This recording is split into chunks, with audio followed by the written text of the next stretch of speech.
This episode is brought to you by Indeed. Stop waiting around for the perfect candidate. Instead, use Indeed sponsored jobs to find the right people with the right skills fast. It's a simple way to make sure your listing is the first candidates see. According to Indeed data, sponsored jobs have 4 times more applicants than non-sponsored jobs. So go build your dream team today with Indeed. Get a $75 sponsored job credit at Indeed.com/podcast. Terms and conditions apply. Starting a business can seem like a daunting task, unless you have a partner like Shopify. They have the tools you need to start and grow your business. From designing a website to marketing to selling and beyond, Shopify can help with everything you need. There's a reason millions of companies like Mattel, Heinz, and Allbirds continue to trust and use them.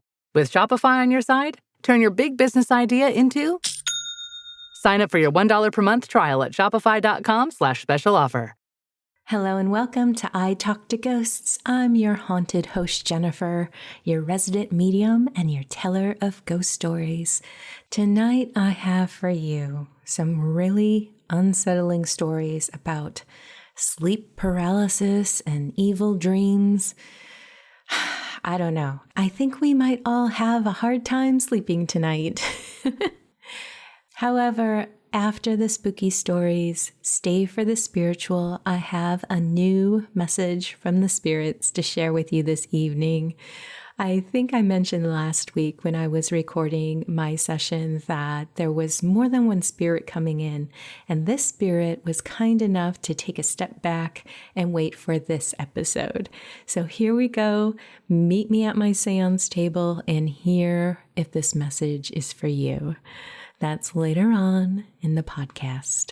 But first, definitely grab a nightlight or two. The sleep paralysis stories are starting right now.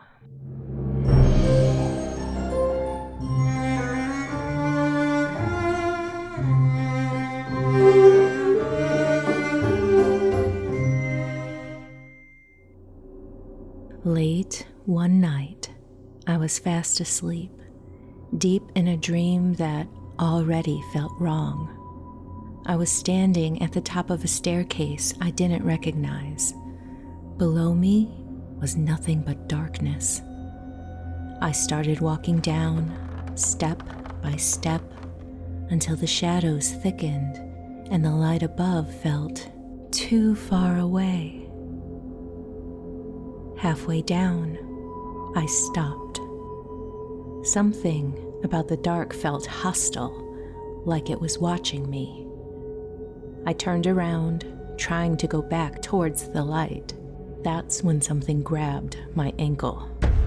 I was yanked backwards, my body suddenly heavy and unresponsive. I couldn't fight it. I couldn't even scream. And then I woke up.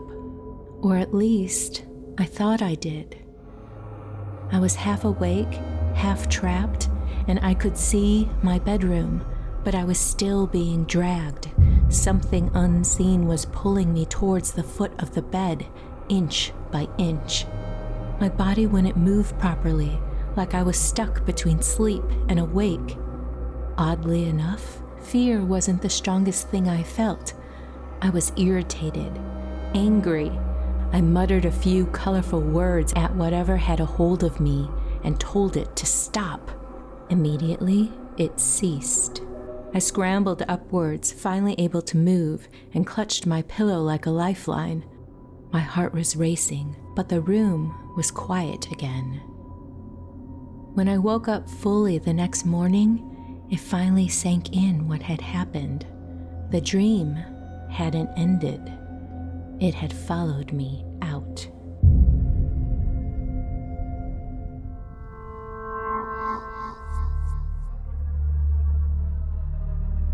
I was about 13 years old, and I remember being completely awake, bored really, just lying in bed staring at the ceiling. Then I realized something was wrong. I tried to move and couldn't. My body wouldn't respond at all. Even my breathing felt shallow and restricted. My chest wouldn't fully expand. Before I could make sense of it, the bed covers began to shift near my feet. It felt like the weight of a small child crawling onto the bed. Not heavy, but undeniably there. My arms were pinned tight against my sides. I tried to shout, to call out for anyone, but no sound came. It was like my voice had been taken from me. That's when I felt something thin, almost like a veil, pass over my face. A shape formed above me, a child-sized shadow, not solid, but darker than the room itself. It climbed onto my stomach and just sat there, staring straight down at me. I felt completely helpless, terrified. I couldn't fight it, I couldn't run, I couldn't even scream. The only thing I could do was pray. I prayed silently at first, then with everything I had left, I asked God to help me make it stop, to let me speak, to let me breathe. Finally, I managed to force out 2 words in a barely audible whisper. Let go. The moment I said it, the covers shifted again, the pressure lifted. Whatever had been sitting on me slid off the bed and left the room. I could breathe normally. My legs began to move. My eyes had never closed the entire time. I got up, walked straight into the bathroom, turned on the light, and stared at myself in the mirror for a long time, at least 10 minutes, just making sure I was really there.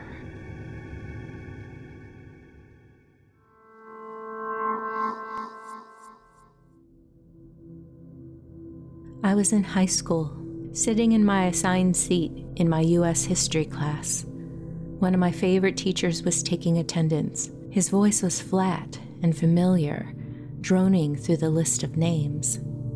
Then, something changed. Instead of his voice, I heard another one, low, unfamiliar, wrong. It called my name, and then it laughed. I opened my eyes and realized it was morning. I was in my bed, and I couldn't move. My body was completely paralyzed. As the frustration set in, that same deep baritone voice returned, right next to my ear. It laughed again, slow and deliberate, like it knew I was trapped and couldn't do anything about it. It felt as though something invisible was pressing into my chest, like it was trying to pull me apart from the inside. Panic surged, but my thoughts were scattered. I just lied there, listening to that voice, waiting for it to stop. Eventually, it did. The pressure vanished, the laughter faded. I was left alone in my room, staring at the ceiling, finally able to move again. To this day, I don't know how long it lasted. All I know is that when it was over, I lied there wondering, truly wondering, whether it had really happened or not.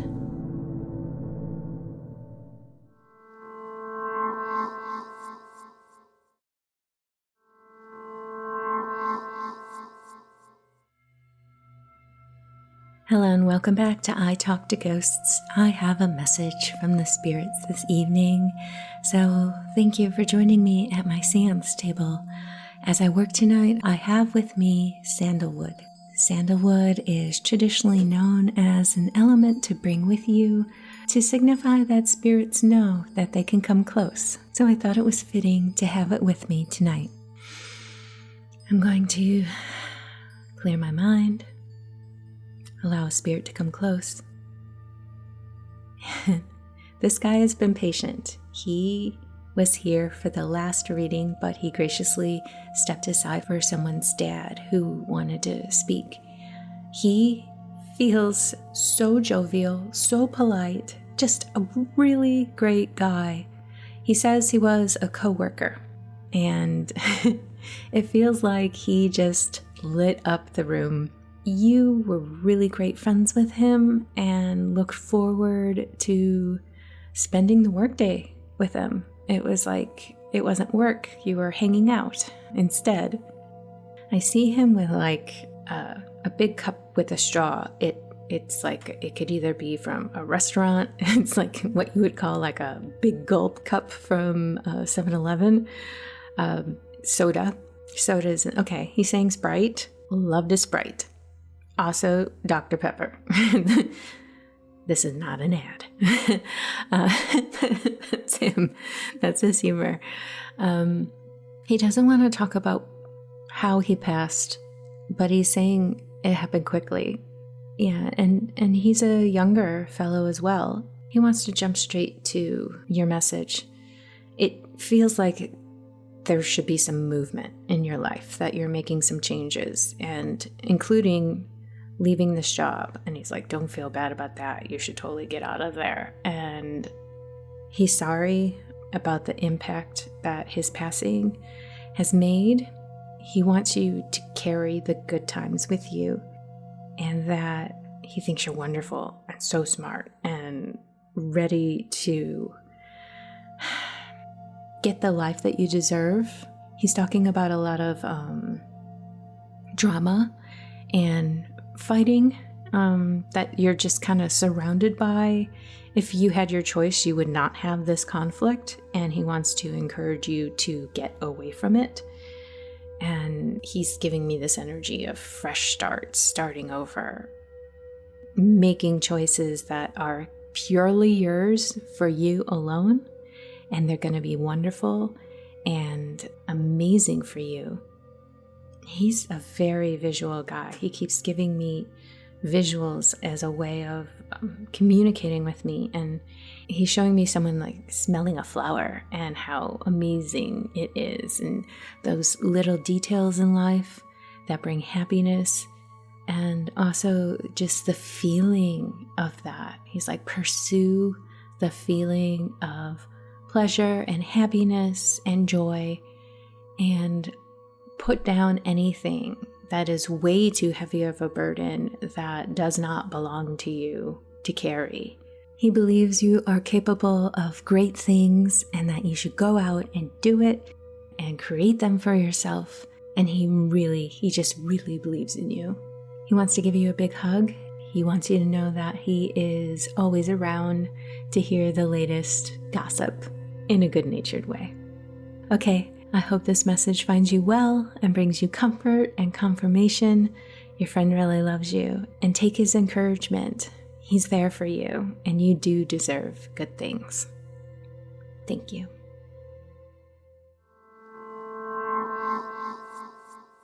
And with that, dear listener, we have reached the end of this episode of I Talk to Ghosts. I hope you've enjoyed my spirit work this evening. What's that message for you?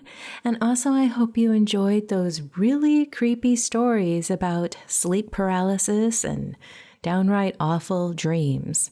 Were they dreams? I'm not quite sure.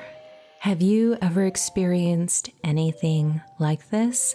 Tell me your story. Email me at speaknow@italktoghosts.com, and I'll collect them for another episode. In the meantime, wherever you wander off to in this world or the next, just remember, come back and visit with me. Have a lovely evening and good night.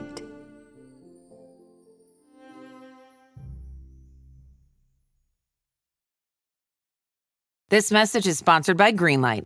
With school out, summer is the perfect time to teach our kids real-world money skills they'll use forever. Greenlight is a debit card and the #1 family finance and safety app used by millions of families, helping kids learn how to save, invest, and spend wisely. Parents can send their kids money and track their spending and saving, while kids build money confidence and skills in fun ways. Start your risk-free Greenlight trial today at greenlight.com/Spotify. That's greenlight.com/Spotify. Something's coming. Do you hear it? Can you see it? Trundling across the common, following the old holloways, sauntering down the lane, rocking up into the market square, laying out its wares.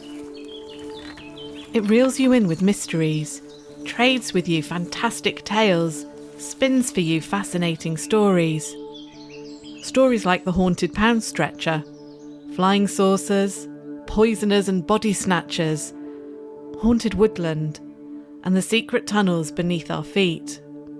Weird in the Wade is on its way, a podcast that explores everything that is weird, wonderful, and a little off-kilter in the town of Biggleswade in Bedfordshire. If you like your spooky stories told with a dash of historical context, or you like your history with a pinch of the paranormal, then this is the podcast for you. Never miss an episode. Subscribe to Weird in the Wade wherever you're listening now.